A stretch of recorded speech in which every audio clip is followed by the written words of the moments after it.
जय हिंद मेरे प्यारे बच्चों। तो देखिए आज हम लोग देखने वाले हैं अनुच्छेद और समझेंगे जी अनुच्छेद होता क्या है और ये आपका कितना नंबर क्वेश्चन में ये रहेगा अनुच्छेद ना।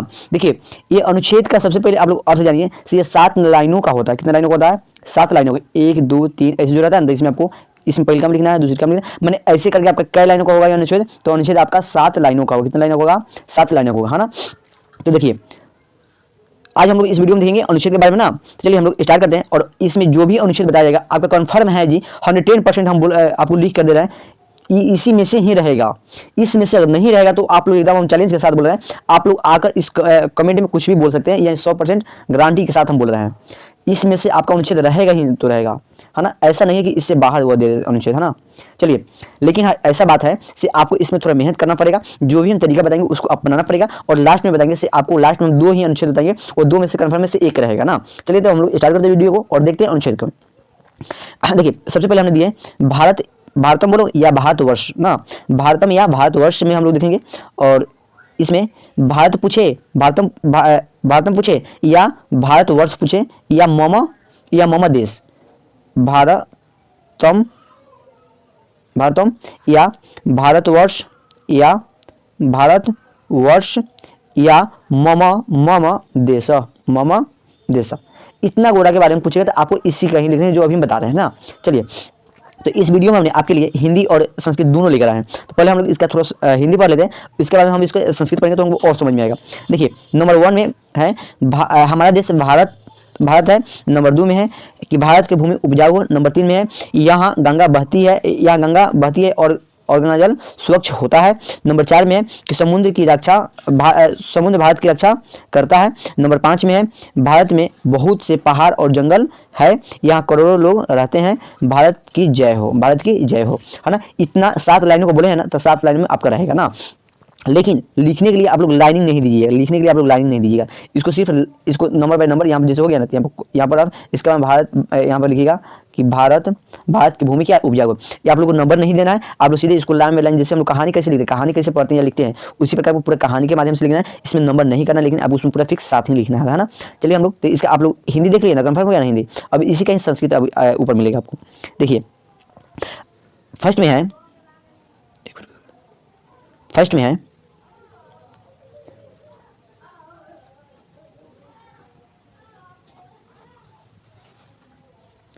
में है अस्माकं देश भारतम वर्षम अस्ति, अस्माकं देशम भारतवर्षम अस्ति, है ना। नंबर 2 में है भारतस्य भूमि उर्वरा अस्ति। नंबर 3 में अत्र गंगा प्रवहति, गंगा जलम निर्मलम भवति च, है ना। नंबर 4 में है समुद्रम भारतम रक्षति। नंबर 5 में है भारते बहवः पर्वता वनानि च सन्ति। नंबर 6 में है अत्र कोटिश जना निवसन्ति विजयता भारतम। यानी इसका हमने हिंदी क्यों नहीं बोल रहे हैं, क्योंकि आपका इसका हिंदी यहाँ पर लिखा हुआ है, तो हम चाह रहे हैं कि अभी आप लोग को बहुत कम टाइम है और इस वीडियो रातों रात आप लोग को देखना ही पड़ेगा, और इसलिए इसका हिंदी यहाँ पर लिखा हुआ है। आप लोग इसको हिंदी को देख ले। और देखिए हम पढ़ा दे रहे हैं, बता दे रहे हैं, तो ऐसा नहीं है कि कंफर्म आपके दिमाग में छप ही जाए। कम से कम आपको इसको 2 बार 3 बार पढ़ लीजिए, इसके बाद तब इसको 2 बार आप लिखिए, है ना, तब जाकर आपका कंफर्म हो सकता है ना। चलिए नंबर 2 में हम लोग देखते हैं। नंबर 2 में हमने आपके लिए क्या लेकर आए हैं। नंबर 2 में होलिका। नंबर 2 में क्या है? होलिका, मैंने होली के बारे में। तो इसका सबसे पहले हम लोग हिंदी पढ़ेंगे। हिंदी पढ़ेंगे। हिंदी पढ़ने के बाद में हमको इस संस्कृत इसका बहुत आसान रहेगा। देखिए क्या लिखा हुआ है, हमारे भारत में अनेक उत्सव हैं, हमारे भारत में अनेक उत्सव होते हैं। नंबर 2 में उनमें होली का उत्सव अत्यंत उत्साहवर्धक होता है। नंबर 3 में प्रतिवर्ष चैत्र कृष्ण प्रतिपदा को यह राग रंग का महोत्सव संपन्न होता है। नंबर 4 में इस अवसर पर हिंदू लोग खुशी से नाचते और क्या करते हैं, गाते भी हैं। चलिए नंबर 5 में है नंबर 5 में लोग आपस में मिलते हैं और पूर्वकृत अपराध को भूल जाते हैं। सही बात है कि लोग आपस में गले मिलते हैं और साथ में जो पूर्व में जो भी माने गलतियां हुआ होगा उसको हम क्या करते हैं, भूलते हैं। नंबर 6 में है लोग स्वादिष्ट भोजन करते हैं और मित्रों को भोजन कराते भी हैं। ऐसा बात थोड़ी है कि हम स्वयं खा ले, नहीं जी, खाए भी और अपने मित्रों को और अपने दोस्तों लोग को भी खिलाएंगे। इसमें खुशी प्रकट करनी चाहिए। मतलब होली में हम लोग क्या करते हैं, खुशियाँ दिखाते हैं कि देखिए हम लोग कितना खुश हैं जी। चलिए अब इसको हम लोग थोड़ा हिंदी देखेंगे। हिंदी देख लिया, अब हम लोग इसका संस्कृत देखेंगे ना। देखिए इसका संस्कृत अब क्या बोल रहा है, इसका संस्कृत अब यहाँ पर चलिए थोड़ा पेन सेलेक्ट कर दीजिए हमको। चलिए अस्माकम भारतवर्षे अनेक उत्सव भवन्ति। नंबर 2 में है तेषु होलिका उत्सव अति उत्साहवर्धक भवति। नंबर 3 में है प्रतिवर्ष चैत्र कृष्ण प्रतिपदायाम अयम अयम रागरंगनस्य महोत्सव संप्रदते। नंबर 4 में अस्मिन् अवसरे हिंदू जना हर्षेण नृत्यन्ति गायन्ति च। नंबर 5 में जाना परंपरा मिलन्ति पूर्वकृतम अपराधम विस्मरन्ति च। नंबर 6 में देखेंगे हम लोग, नंबर 6 में जाना स्वादिष्टम भोजनम कुर्वन्ति मित्राणि भोजयन्ति च। नंबर 7 में अस्मिन् उल्लास एवं प्रदर्शनीय है ना, प्रदर्शनीय है। चला देखिए आप लोग इसका हमने हिंदी पहले शुरू में बता दिए, फिर हमने इसका संस्कृत बता रहे हैं। तो आप लोग हिंदी को भी याद रखिएगा, हिंदी से आप लोग संस्कृत बना सकते हैं। चाहिएगा डायरेक्ट संस्कृत बनाने के लिए तो अभी संभव नहीं हो पाएगा, इसलिए पहले आप लोग इसका हिंदी थोड़ा जल्दी देख लीजिए और हिंदी के बाद इसका संस्कृत भी देख लीजिएगा ना। चलिए हम लोग क्वेश्चन नंबर अब आगे देखते हैं कि आगे हमने आपके लिए क्या चीज़ें लेकर आए हैं। देखिए दीपावली है, क्या है दीपावली। तो पहले हम लोग इसका क्या देखेंगे, पहले हम लोग इसका हिंदी देखेंगे। चलिए तो पहले हम लोग इसका हिंदी पहले देख लेते हैं, पहले हम लोग इसे हिंदी ही देखते हैं। कार्तिक अमावस्या को दीपावली होती है। कार्तिक अमावस्या को क्या होती है, दीपावली होती है। यह हमारे भारत का पर्व है। यह किसका पर्व है, यह हमारे भारत का पर्व है। रावण को जीतकर राम अयोध्या आए, है ना। अब इसके बाद में देखेंगे हम लोग, इसके आगे है लोग प्रश्न हुए, लोग क्या हुए, लोग प्रश्न में लोग खुश हुए। श्री राम के स्वागत के लिए दीप जलाए गए। लड़के नए कपड़े पहनते और खुशी से क्या करते हैं, नाचते हैं। सब मिठाई खाते और क्या करते हैं, खिलाते हैं। ये सब क्या था, इसका हिंदी था। अब हमको संस्कृत नहीं चाहिए, चलिए हम लोग इसका संस्कृत भी देखते हैं। आइए इसका हम लोग संस्कृत देखते हैं। अब संस्कृत क्या बोल रहे हैं, कार्तिक अमावस्याम दीपावली भवन्ति। फिर हम लोग इसका 2 में देखेंगे, इयम अस्माकं भारतस्य पर्व अस्ति। नंबर 3 में देखेंगे, रावणम जित्वा राम अयोध्याम आगत।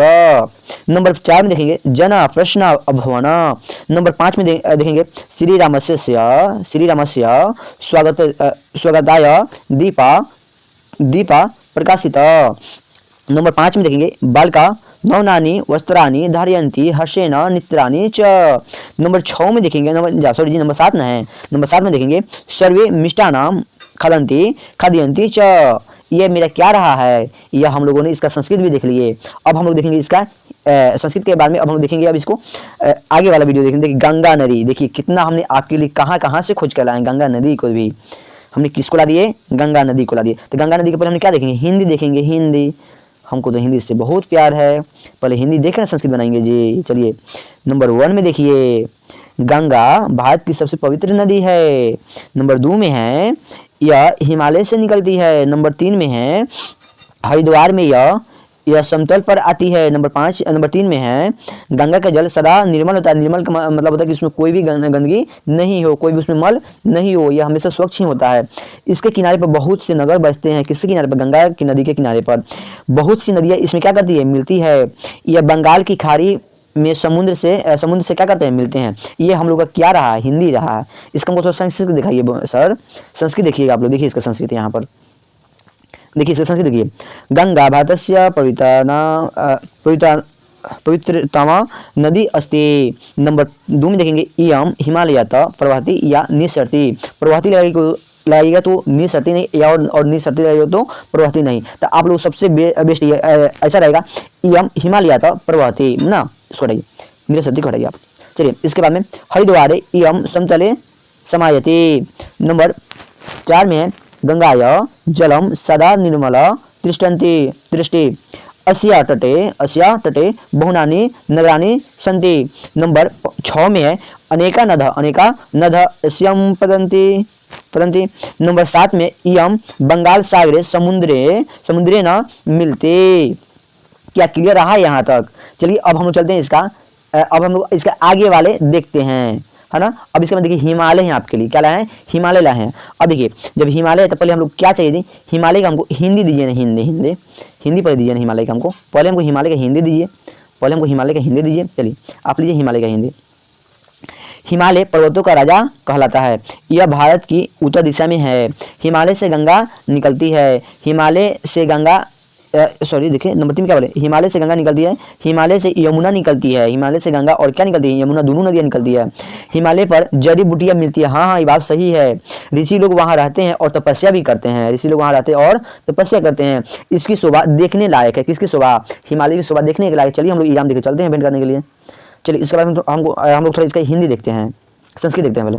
संस्कृत में देखिएगा पहले, हिमालय पर्वत पर्वतराजा कथ्यते, अयम उत्तर भारते स्थिता अस्ति। हिमालयात गंगा प्रवहति, हिमालयात यमुना प्रवहति, माने हिमालय से गंगा और यमुना निकलती है। हिमालय औषधिया मिलंती, माने हिमालय में औषधिया भी क्या करती है, औषधिया भी मिलती है। इसके बाद में देखिए अब नंबर 6 में देखिए, नंबर 6 में है मुनिया तत्र निवसन्ति तप कुर्वन्ति च अस्य शोभा दर्शनीय भवति, माने इसकी शोभा दर्शन के योग है, योग माने लायक है ना। इसके बाद देखिए अनुशासनम देखिए अनुशासनम भी बहुत जरूरी है आप लोग को। कह देना 110% बोला, इसमें से रहेगा तो रहेगा, हमने आपके लिए ऐसा ला ही है, व्यवस्था की है। देखिए तो पहले आप लोग इसे हिंदी ना देखिएगा, हम तो भूल ही गए थे, पहले हमने आपको संस्कृत पढ़ा। देखिए इसका देखिए अब हम देखते हैं, अब इसका संस्कृत देखते हैं, संस्कृत हिंदी देखते हैं अनुशासन का। हाँ अनुशासन, तो अनुशासन के अनुकूल शासन अनुशासन कहलाता है ना। नंबर 2 में है अनुशासन के बिना समाज में उल्लंघनता व्याप्त हो जाती है। नंबर 3 में है अनुशासन ही देश की उन्नति करता है। नंबर 4 में इसलिए अनुशासन सफलता का मूल है। नंबर 5 में है अनुशासित व्यक्ति का सब जगह प्रशंसित होता है। नंबर 6 में है छात्रों के लिए अनुशासन की बड़ी आवश्यकता है। छात्र के अनुशासन के बिना सब कुछ निरर्थक ही होता है ना। चलिए अब हम लोग इसका संस्कृत देखते हैं। देखिए इसका संस्कृत यहाँ पर है, संस्कृत इसका यहाँ पर है। देखिए संस्कृत में देखिएगा, संस्कृत देखिए अनुशासकुलम शासनम शासनम कथ्यते।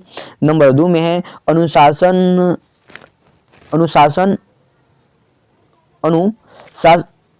भावे समाजे उल्लंघनता व्याप्त होती। नंबर 3 में है अनुशासनम एवं राष्ट्रस्य संविधानतुम करोति। नंबर 4 में अत्र अनुशासनम सफलताया मूलम। नंबर 5 में अनुशासित जन सर्वत्र पश्यते। नंबर 6 में है, नंबर 6 थोड़ा 12 है, इसको थोड़ा छोड़ करना पड़ेगा है ना। नंबर 6 में देखिए, नंबर 6 में देखिएगा छात्रा नाम कुत्रे अनुशास्य महति आवश्यकता भवति।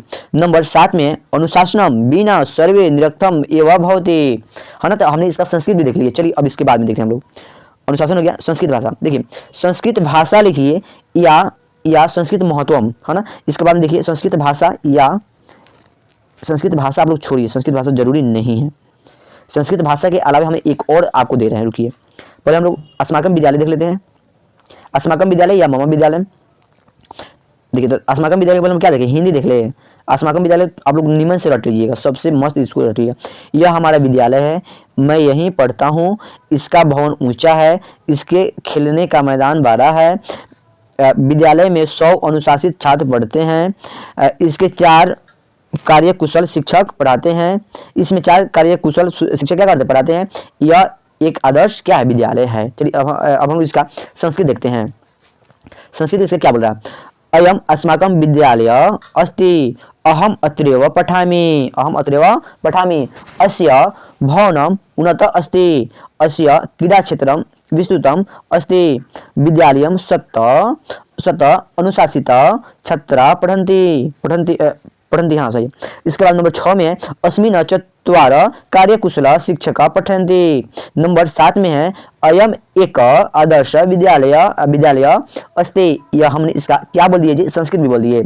चलिए अब इसके बाद हम चलते हैं, हम लोग अब क्या है, अब इसके बाद में क्या है,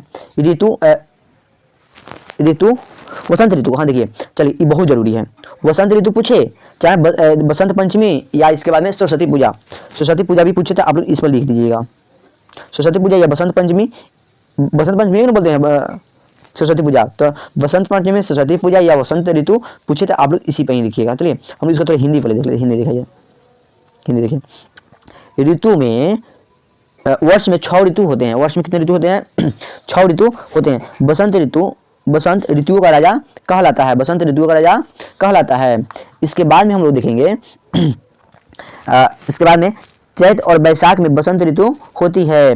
बसंत ऋतु में पेड़ों में नए नए पत्ते निकलते और फल फूल खिलते हैं।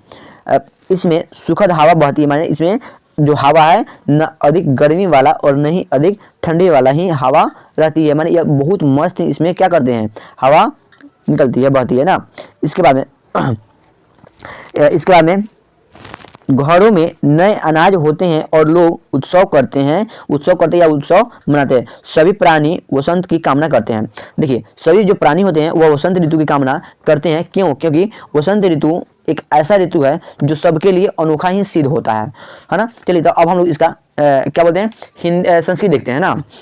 तो देखिए इसका जो संस्कृत है, संस्कृत कहाँ गया, संस्कृत देखिए 1 नंबर छूटा हुआ है। तो चलिए हम लोग इसका 1 नंबर जो है ना, 1 नंबर पहले इसका हिंदी देख लिए कि वर्ष में 6 ऋतु होते हैं। तो इसका संस्कृत क्या होगा, वर्ष से षष्ठ ऋतु भवंती। क्या होगा, वर्ष से लिख लो, वर्ष से षष्ठ लिख देगा, पेन सेलेक्ट कर लीजिए, 1 नंबर का लिख रहे हैं है ना। वर्ष से षष्ठ, वर्ष से कथी षष्ठ ऋतु, थोड़ा यहाँ पे दिक्कत हो रहा है लेकिन आप लोग समझ जाइएगा, बोल दे रहे हैं ऋतु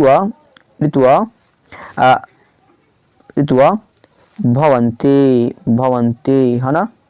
फिर से बोलते वर्ष षष्ठ ऋतु भवंती है ना। चलिए नंबर 2 में हम लोग देखते हैं, नंबर 2 इसमें है वसंत ऋतु राजा कथ्यते चैत्र वैशाख्यो वसंत भवति वसंते वृक्षसु न फलवा जयन्ते सर्वाणि पुष्पाणि विकसन्ति च। नंबर 5 में है अस्मिना सुखद वायु वाति। नंबर 6 में है गृहेषु नवनानि अनानि भवन्ति जना उत्सवं कुर्वन्ति च। नंबर 7 में सर्वे प्राणिनः वसंतम कामयते है ना। चलिए इसके बाद वसंत ऋतु भी हो गया। अब हम लोग के लिए लास्ट और आखिरी प्रश्न है। हमने बोले थे ना कि आप लोग भारत वाला जो है यानी संस्कृत भाषा उसको छोड़ दीजिए, यहाँ पर संस्कृत भाषा महत्व हमने आपके लिए लेकर आए हैं। तो देखिए इसको हम थोड़ा नियमन से पढ़ेंगे, ये बहुत इंपॉर्टेंट सवाल है। इसको हम बोले ना लास्ट में, तो आप लोग इसको और अस्माकम विद्यालय को देख कर जाइएगा, ये आपका 2 कन्फर्म रहेगा ना। चलिए इसके बाद हम लोग देखते हैं संस्कृत भाषाया विश्वस्य सर्वासु भाषासु प्राचीनतम भाषा अस्ति। इसके बाद नंबर 2 में देखो आप लोग ऐसे ही लिखना है, उसमें नंबर नहीं डालना है ना, आप लोग पूरा ऐसे ही लिखना है। इसके बाद देखिए इसके बाद में चत्वारो वेदा अस्याम भाषायाम रचिता। इसके बाद में नंबर 3 में है संस्कृत भाषायाम जीवनस्य सर्वसंस्कारेषु संस्कृतस्य प्रयोगो भवति। नंबर 4 में है संस्कृत भाषाया सर्वसानां जनानां अयंगाम सुलभा शोभना गरिमाई च अस्ति। इसके बाद में अतएव उच्यते संस्कृता।